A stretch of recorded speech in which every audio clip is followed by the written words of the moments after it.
আজকের পর্বের শুরুতেই আমরা দেখি গোটা বাড়ি থমথমে হয়ে আছে। কি রে লিজা, কালকের পর্বটা দেখেছিস? মাথা খারাপ হয়ে গেল। মানে একটা নাটকীয়তারও তো একটা লিমিট থাকে নাকি? লিমিট? আরে বাবা, এটাই তো সিরিয়ালের আসল মজা। দেখ, আমি তো ময়নাক স্যারের ওই ডাবল স্ট্যান্ডার্ড দেখে রীতিমতো হতাশ। মানে এতক্ষণ ধরে সবাই তাকে অবিশ্বাস করছে, পুলিশ চলে এসেছে, আর উনি কিনা একটা কথাও না বলে সাধু বাবা সেজে বসে আছেন। এই লোকগুলো আসলে বোঝে না যে দর্শকেরও একটা বুদ্ধি আছে। একদম ঠিক বলেছিস। আর ওই গোড়া সেন, মানে এই ছেলেটা কোন দুনিয়ায় থাকে কে জানে। তার বউ এলা তাকে 100 বার বলছে যে ময়নাক তাকে ঠকাচ্ছে, অথচ সে তার ছোটবেলার বন্ধুর উপর ভরসা করে আছে। এই সমাজে কি আমরা দেখি না যে ছোটবেলার বন্ধুরাই পিঠে ছুরি মারে? এই যে গোড়ার মতো সরল পাবলিক, এদের জন্যই তো ময়নাকদের মতো লোকগুলো টিকে থাকে। ভাব দেখ, রঘু যখন ময়নাকের দিকে আঙুল তুলে বলল যে ময়নাকই তাকে কিডন্যাপ করতে আর গোড়াকে মারতে বলেছিল, আর মজার বিষয় কি জানিস, তখন গোড়া কি করলো সেটি দেখার জন্য তোর বন্ধুদের বল ভিডিওটিতে একটি লাইক দিয়ে চ্যানেলটি সাবস্ক্রাইব করতে, আর জলদি তোর বন্ধুদের লাইক সাবস্ক্রাইব করতে বল। তাহলে শোন পরে কি হলো। রঘুকে থাপ্পড় মেরে এলাকেই সন্দেহ করলো। আরে বাবা, তুই নিজের চোখে দেখছিস, তাও তোর বন্ধুর প্রতি অন্ধবিশ্বাস। আর এলার জেদটা দেখ, এক পাহাড় প্রমাণ না, এক পৃথিবী প্রমাণ জোগাড় করে আনবো। আমার তো মনে হয় এলার উচিত একটা প্রাইভেট ডিটেকটিভের এজেন্সি খুলে ফেলা।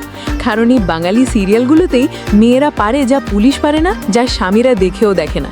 কিন্তু এটা একটা গুরুত্বপূর্ণ পয়েন্ট।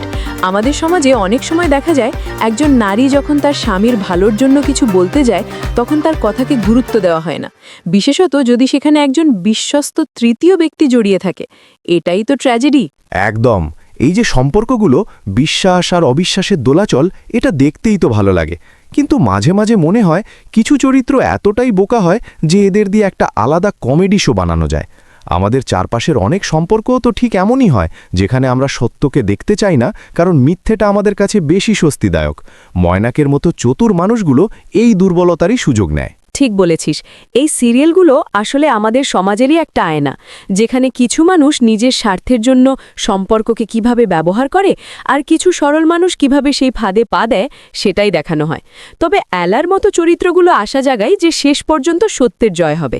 এই যে নিজের স্বামীর বিশ্বাস জয় করার জন্য তার এই লড়াই, এটা অনেক নারীর গল্পেরই প্রতিচ্ছবি। একদম। তো বন্ধুরা, এই যে আমরা কেরামত আর লিজা মিলে তোমাদের সামনে এই নাটকের আড়ালে সমাজের কিছু পরিচিত দিকের কথা তুলে ধরলাম, আশা করি তোমাদের ভালো লেগেছে। এই ধরনের ঘটনা আমাদের চারপাশেও কম ঘটে না।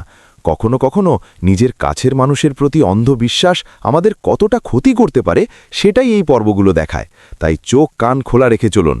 এই কন্টেন্টটা যদি তোমাদের ভালো লেগে থাকে, মনে হয় যে এটা নিয়ে আরও আলোচনা হওয়া দরকার, তাহলে অবশ্যই একটা লাইক করো, তোমাদের বন্ধুদের সাথে শেয়ার করো, আর আমাদের চ্যানেলটা সাবস্ক্রাইব করতে ভুলো না, কারণ তোমাদের সমর্থনই আমাদের এগিয়ে যাওয়ার অনুপ্রেরণা। দেখা হবে পরের পর্বে নতুন কোনো আলোচনা নিয়ে।